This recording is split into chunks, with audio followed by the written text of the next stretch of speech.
군대라는 자신의 소설인 참을 수 없는 존재의 가벼움에서 키치를, 불면에서는 이미 키치가 장악해버린 이데올로기 이후의 이마골로지 시대를 이야기합니다.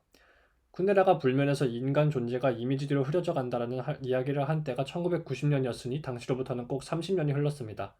그리고 새로운 세대들이 나타나서 계속 이 세상에 존재해 나가고 있죠. 그렇다면 키치 이후에, 이마골로지 이후에 지금 세대를 관통하는 새로운 단어가 하나가 있다면 무엇일까요? 저는 시각디자인과 홍현기이고, 저는 현 세대를 지배하는 그 단어가 트렌드라고 생각합니다. 인간 존재가 삶을 살아가는 것이 아닌 삶을 그저 흉내내는 것이 되어버렸다는 쿤데라의 주장에 저는 동의합니다. 우리는 역사가 존재했던 시절의 유산을 흉내내며 살아가는 꼭두각시가 된 지 오래입니다. 저는 여기에 제가 현 세대에 대해서 관찰한 하나의 견해를 추가하고 싶습니다. 이 꼭두각시로 전락해버린 신세대의 인간을 조종하는 인형사 같은 존재가 바로 트렌드라는 거대한 체제라는 생각입니다. 이 인형사는 다른 누구도 아닌 꼭두각시 스스로인 인간이 창조했습니다. 트렌드는 매일같이 정보의 홍수 위에서 무작위적으로 등장해서 현대인들의 정신과 언어 위에 집권합니다. 또 매일같이 자고 일어나면 새로운 트렌드가 등장해서 기존의 트렌드를 낡아빠진 것으로 선언하고 밀어내버린 뒤에 자기가 조종대를 잡죠. 이 무작위적이고 권위적인 인형사에 대한 이야기를 자세히 해보도록 합시다. 트렌드에 대해 이야기하기 전에 트렌드의 항로 위에 떠있는 불멸의 존재들인 밈에 대해 먼저 이야기해 보도록 하겠습니다. 불멸의 등장인물 그리즐리는 말합니다. 삶이 송두리째 어린아이의 놀이가 되어버린다면 세상은 알랑대는 미소와 제잘거림 아래 끝장나고 말 거야. 저는 쿤데라가 그리즐리를 통해 30년 전에 이야기한 이 대목이 완전 정확한 예언처럼 들립니다. 새로운 세대에게 삶은 점점 어린아이의 놀이처럼 되어가고 있습니다. 그러한 모습은 신세대의 전 지구적 유행 코드인 밈으로부터 찾아볼 수가 있습니다.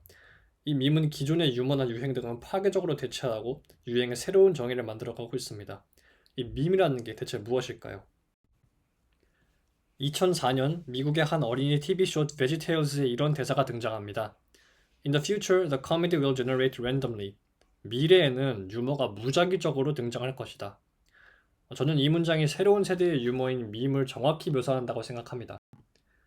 원래 밈이라는 말은 리처드 도킨스의 이기적 유전자라는 책에서 처음 사용되었던 진화생물학적 용어입니다. 짧게 요약하자면 사람들 사이에서 재생산되는 모든 문화적 현상을 의미하는 말이었는데요.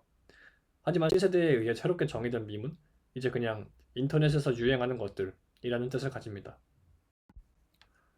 저를 포함해서 여러분도 항상 일상 속에서 경험하고 있듯이 최근 몇 년 사이에 밈은 젊은 세대와 그 세대를 공략하는 마케팅 컨텐츠들의 말투, 행동, 스타일을 장악했다고 할 수 있을 정도로 시대 속에 뿌리 깊게 퍼져 있습니다. 바야흐로 밈의 시대가 도래했다고 해도 좋을 정도죠. 밈의 특성들을 몇 가지 얘기해 볼게요. 밈은 우스꽝스럽습니다. 그래서 새로운 세대에게 인기를 얻습니다. 또 밈은 트렌드의 통치하에 살아가는 사람들 사이에서 끊임없이 회자됩니다. 야, 이거 봤어? 이거 웃기지 않냐? 아, 이거 몰라? 같은 말들을 통해서 말이죠. 정말 끊임없이 회자됩니다. 이것은 밈이 불멸의 특성을 갖는다는 것을 의미합니다. 마지막으로 밈은 무작위적입니다. 밈이 형성되는 일정한 규칙 같은 건 없습니다. 인터넷에서 매일같이 쏟아지는 온갖 콘텐츠들 중에서 어떤 것이 밈이 될지는 아무도 예측할 수가 없습니다. 앞서 말씀드린 밈의 특징들을 조합해보면 밈은 무작위적으로 사람들을 비추는 우스꽝스러운 불멸의 조명이라고 할 수 있겠습니다. 무슨 말인지 좀 더 자세히 이야기해 보도록 하겠습니다. 스마트 기기와 함께 살아가는 사람이라면 그 누구도 밈의 레이더를 피해 갈 수가 없습니다. 여러분이 SNS에 올렸던 어떤 글이, 유튜브에 올린 어떤 영상이, 어떤 댓글이 언제 어디에서 어떻게 밈이 돼서 사람들 입에 오르내리게 될지 여러분은 알 수 없습니다. 유튜브 알고리즘에 당초에 파악할 수 없는 추천 목록에 여러분이 업로드한 영상이 올라갈 수도 있고요. 그렇게 해서 오래전에 올렸던 무언가가 느닷없이 폭발적인 조회수나 좋아요를 받을 수도 있고, 어쩌면 SNS상에 수많은 팔로워를 거느린 어느 페이지의 운영자가 SNS상으로 공유를 해가서 그게 전 세계에 퍼질 수도 있습니다. 한마디로 우스꽝스러운 불멸이 되는 겁니다. 언제라도 익명의 누군가들의 손이나 추천 알고리즘의 소스 코드 따위에 의해서 말이죠. 자고 일어났더니 우스꽝스러운 불멸의 전당에 여러분의 동상이 세워져 있을 수가 있는 겁니다. 그 방광이 터진 천문학자 티코 브라헤의 동상 옆에 말이죠. SNS나 유튜브 같은 공유 플랫폼들이 전 지구적으로 유행해서 이 우스꽝스러운 불면의 전당은 언제나 새로운 밈들로 붐빕니다. 심지어 자발적으로 우스꽝스러운 불면의 전당에 들어가려나 하는 자들도 입구에 바글바글합니다. 그 사람들은 거기서 열심히 개인 방송 플랫폼에 자기 자신의 우스꽝스러운 모습을 노출시키고 있거나 그런 영상을 촬영해서 유튜브에 업로드하기도 합니다. 또 이미 밈의 전당에 이름을 올린 것들을 편집해서 새로운 밈을 만들기도 합니다. 그들 모두가 티코 브라헤랑 어깨를 나란히 하기 위해서 오늘도 무수한 시간과 노력을 밈 생산에 쏟아붓고 있는 거죠. 다른 것도 아닌 우스꽝스러운 불멸을 위해서요. 우스꽝스러운 불멸을 영위하려고 드는 베티나들 같지 않나요? 또 실제로 그 베티나들 중에 일부는 우스꽝스러운 불멸에 입성하기도 합니다. 그리고 그 많은 사람들이 열정적으로 불면의 존재가 된 베티나들의 소식을 다른 사람들에게 또 퍼뜨리기도 합니다. 야, 이거 봤어? 이거 웃기지 않냐? 아, 이거 몰라? 같은 언어들을 쓰면서요.